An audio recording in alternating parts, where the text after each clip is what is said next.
Have you ever met someone by chance and felt like the universe had somehow orchestrated your meeting? What if every moment of your life led to one instant where everything changed? What if fate wasn't some distant concept, but a force you could feel right here, right now? Asterisk, my name is Emma, and for most of my life, I thought I had it all figured out. I'd heard the stories, how love was supposed to come sweeping in, fast and fierce, like a sudden storm. But I never bought into it. Not me. I believed love was something you worked at, something built over time. You met someone, you spent time with them, you built trust, and you hoped it would turn into something real. It wasn't supposed to be instant. It was supposed to be steady, patient, and above all, earned. I had always been more practical than romantic. Relationships had never come easy for me. I'd been through my share of heartbreaks, most of them the kind you walk away from with a little more skepticism in your heart, a little more distance between you and the idea of happily ever after. The idea of fate seemed far-fetched. It was. Just something people said when they didn't want to admit that life didn't always make sense. After a few failed relationships, I made a conscious decision to focus on myself. I moved to the city to start fresh, pursue a career, and build a life that was mine alone. I didn't have time for the distractions of love. It wasn't that I didn't want it, I just didn't believe it was something I could rely on, not anymore. I was better off figuring things out on my own. That was until the day I met him. It was a quiet Friday afternoon in early fall, and I was walking home from work. The air was crisp, the leaves turning shades of amber and gold. I had spent most of the day running around the office, dealing with the usual chaos of deadlines and emails. By the time I left, I was exhausted and looking forward to nothing more than a peaceful evening at home.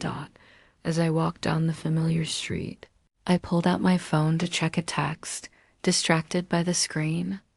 I hadn't noticed the man walking toward me, or the fact that I was heading straight for him until it was too late. Our collision was nothing short of clumsy. He had a cup of coffee in his hand, and the next thing I knew, it was spilling all over my jacket. Great, I muttered, stepping back in surprise. I'm so sorry, but then I looked up, and that's when everything stopped. He was standing there, blinking in surprise as the last of the coffee dripped down his sleeve. And then, as if the universe had orchestrated this moment, he smiled. Not a polite, awkward smile, but a genuine, warm smile that reached his eyes. It was disarming, almost disorienting. My heart skipped a beat, but I quickly shook off the feeling, forcing myself to focus on the situation. Sorry about that, I stammered, feeling my cheeks warm with embarrassment. Let me buy you another coffee. I wasn't paying attention. He looked at me for a moment, his eyes softening with amusement. It's fine, he said, his voice calm and easy. I probably wasn't looking either, no harm done. He paused for a second, looking at my jacket, which now bore the evidence of our encounter. Though you might want to get that cleaned. I laughed nervously, trying to brush off the awkwardness. Yeah, I'll take care of it. Again, I'm really sorry about that. He shrugged. It's no big deal. He smiled again, and this time it felt different. I couldn't quite explain it, but there was something about him that felt familiar, like I had known him for much longer than the few seconds we'd shared. I hesitated for a moment, still feeling embarrassed, but then I decided to do something unexpected. Do you come here often? I asked, gesturing to the cafe across the street. It was a tiny local spot, one I loved because it was quiet, cozy, and always had the best coffee. He raised an eyebrow, clearly amused. I do now, apparently, he said with a grin. I didn't know this place existed until you knocked me into it. His tone was light, teasing, and somehow it put me at ease. I smiled, and before I could stop myself, I found myself inviting him in. Well, come on. Let me at least buy you a coffee as an apology. We walked into the cafe together, and somehow the awkwardness had evaporated.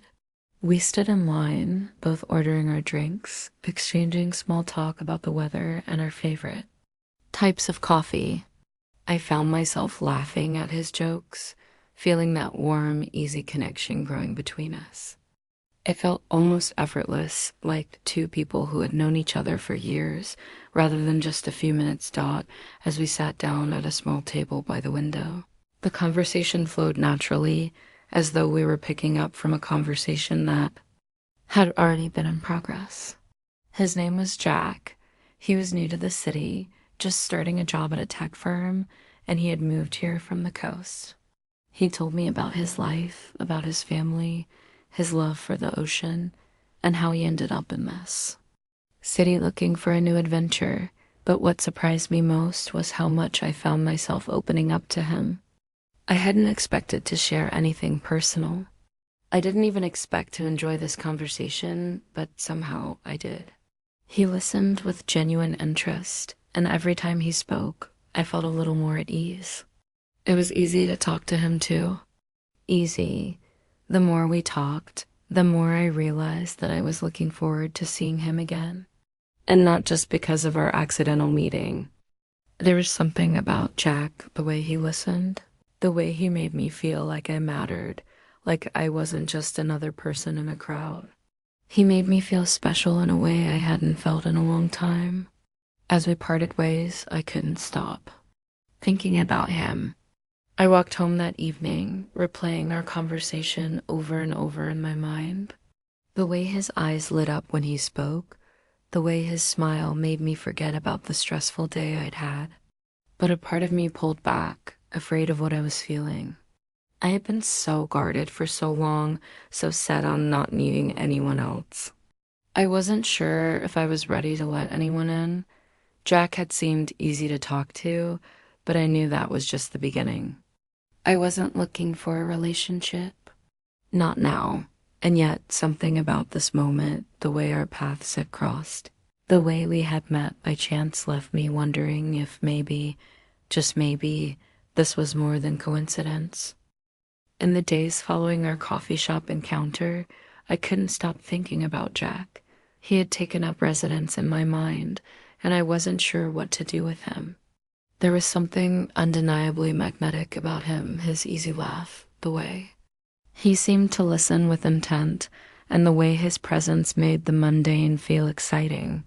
We started meeting more often, sometimes by chance, and other times with purpose. Every morning, I'd walk into the coffee shop, half expecting to see him there. When I did, I felt a flutter in my chest, an excitement I hadn't felt in ages. The conversations that had started as light banter about coffee and weather grew into something deeper.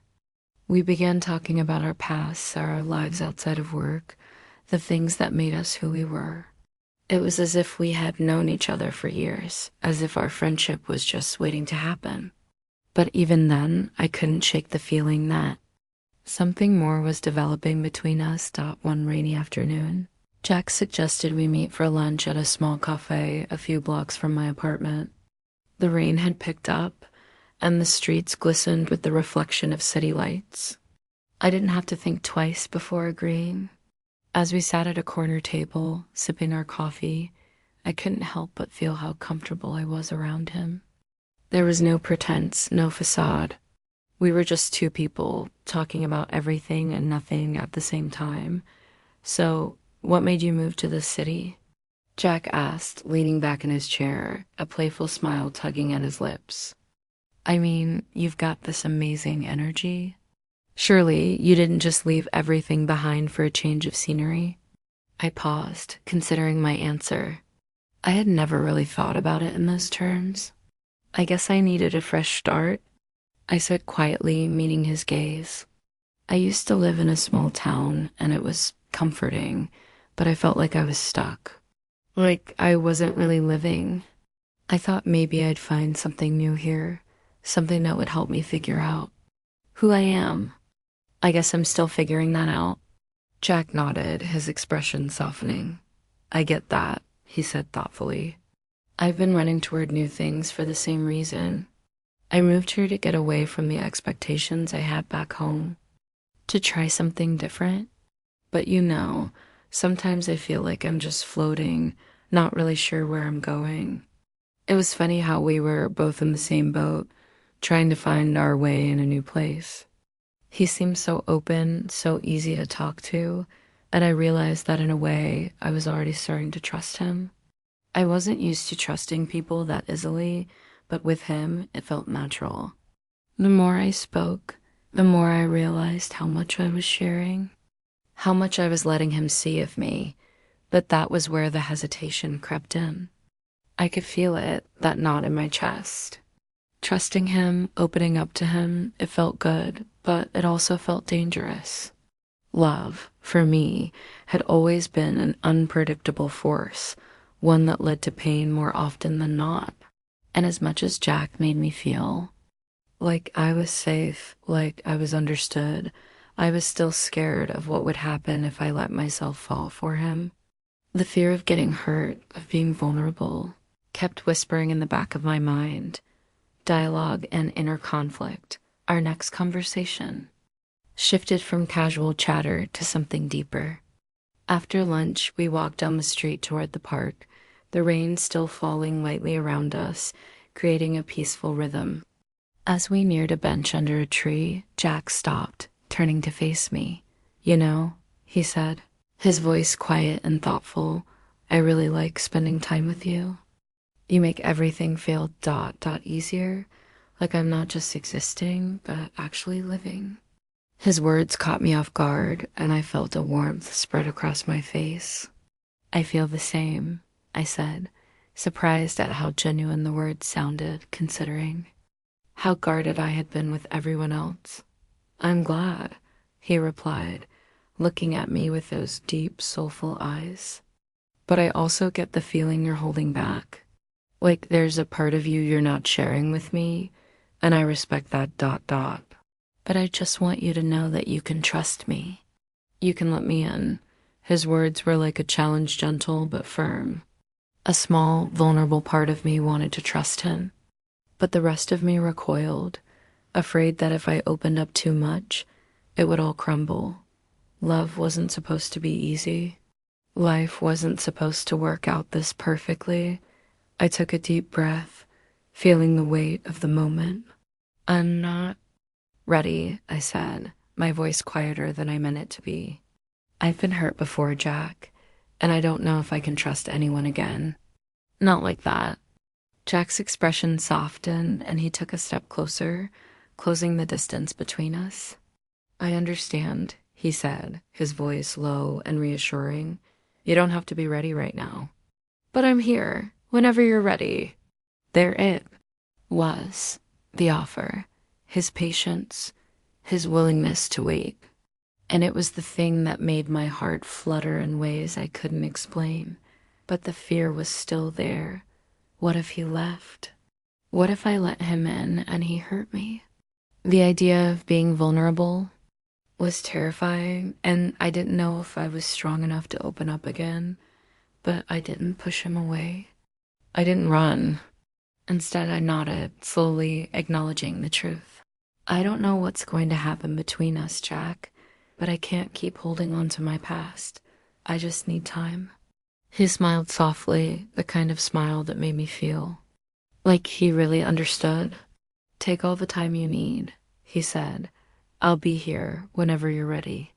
The growing connection. That evening, as I sat in my apartment, I couldn't stop thinking about Jack and our conversation. His patience, his understanding, his willingness to be there for me no matter how uncertain I was. It all seemed too good to be true. I wasn't ready to admit it, but a part of me had already started to care for him. That feeling was dangerous. I knew it, but I couldn't help it. Jack had a way of making me feel like I wasn't alone, like the world wasn't such a big, overwhelming place, but the fear still lingered, sitting in the back of my mind like a shadow. What if I was letting myself get too close to something that would only end in disappointment?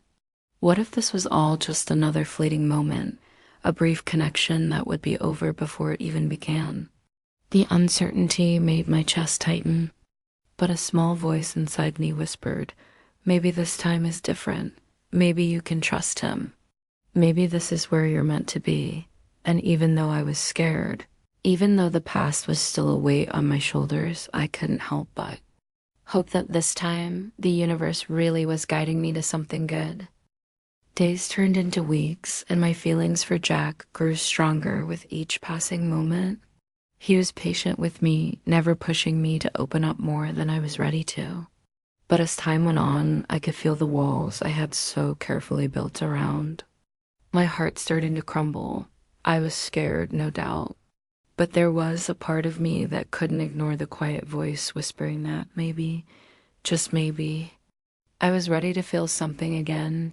It was a rainy Sunday afternoon when everything changed. Jack and I had spent the morning in the park, walking side by side under the same umbrella.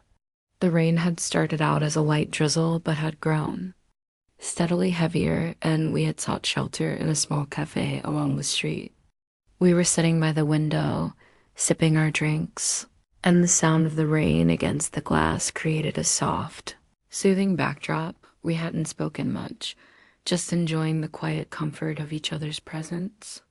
But I could sense the tension between us, the kind of tension that builds when two people are on the edge of something and neither knows quite how to take the first step. It wasn't awkward, but it was real.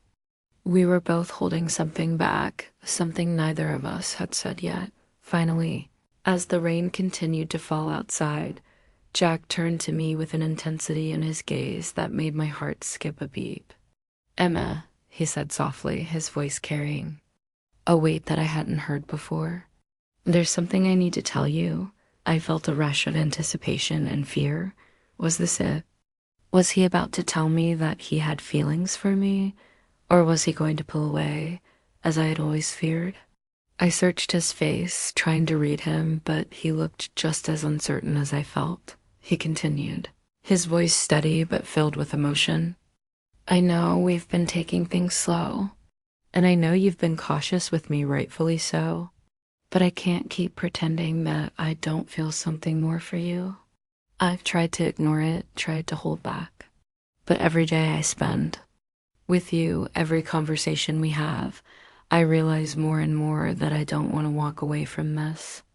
I don't want to walk away from you." My heart raced in my chest as his words sank in. This was it, the moment I had been both waiting for and dreading. I wanted to say something, but the words caught in my throat. I felt exposed, vulnerable, like he had peeled back all my layers and was looking straight into my soul. I didn't know how to respond. Jack leaned forward, his hand reaching across the table to gently take mine. His touch was warm, grounding. "Emma, I care about you, more than I thought possible, and I'm not asking you to say you feel the same right now, but I want you to know that I'm here, and I want to be with you if you'll let me." I couldn't breathe for a moment. It felt like time had stopped. The world outside, the rain, the cafe, all of it faded as I looked at Jack, the man who had shown me patience when I needed it most, who had been my friend, my confidant, and now something more. I took a deep breath, feeling the weight of the moment. The fear I had been holding on to, the fear of getting hurt, of opening myself up, was still there, lurking in the background. But as I looked at Jack, something shifted inside me. I wasn't ready to let go of the past, but I was ready to let go of the fear that had kept me from moving forward. "I don't know if I'm ready to say that I feel the same way," I whispered, my voice shaky. "But I do know this. You've made me believe in something I've been running from for a long time. You've made me believe that maybe, just maybe, I can love again." Jack smiled softly, his eyes filled with relief and something deeper, something that spoke of trust, of shared vulnerability. "I don't need you to say it right now. Just know that I'm not going anywhere. And when you're ready, I'll be here." The rest of the afternoon passed in a blur. Jack and I walked through the rain-soaked streets, hand in hand, talking about everything and nothing. But it felt different this time. It wasn't just small talk. We were building something real, something that, for the first time, felt like it was meant to be. In the weeks that followed, our relationship deepened. We took things slowly, just as we had before, but now there was no hesitation. We were both open and honest, sharing our hopes, our fears, and everything in between. Jack never pushed me, never rushed me. He gave me the time I needed to heal, to figure out what I wanted. And as I spent more time with him, I realized that my heart had already made its choice. I had been so afraid of love, of opening myself up to someone again, but Jack had shown me that love wasn't something to fear. It was something to embrace. He had shown me that fate didn't always have to be this grand, unexplainable force. Sometimes it was about two people simply being in the right place at the right time. It was about taking chances when the opportunity came, even when the road ahead seemed uncertain. One evening, as we sat on the same bench in the park where we had shared our first real conversation, I turned to Jack, my heart full of something. I had almost forgotten hope. "Jack," I began, my voice steady this time. "I'm ready. I'm ready to see where this goes. I'm ready to be with you." Jack looked at me, his eyes softening with joy, and pulled me into a kiss that felt like everything I had ever wanted. It wasn't just a kiss, it was a promise. A promise that, no matter what happened, we would take this journey together, one step at a time. In the months that followed, Jack and I built a life together, not one based on fate or coincidence, but on choice, on mutual respect, trust, and love. And as we both settled into this new chapter, I realized that the universe had indeed led me to him, not with grand gestures or dramatic moments, but with the quiet certainty that sometimes the best things in life are the ones that happen when you least expect them. Our love story wasn't perfect, and it didn't happen overnight. But in the end, it was exactly what we both needed. And when I looked at Jack, I knew that fate had always had a plan. For us, one that we would write together, with every heartbeat, every shared moment, and every laugh.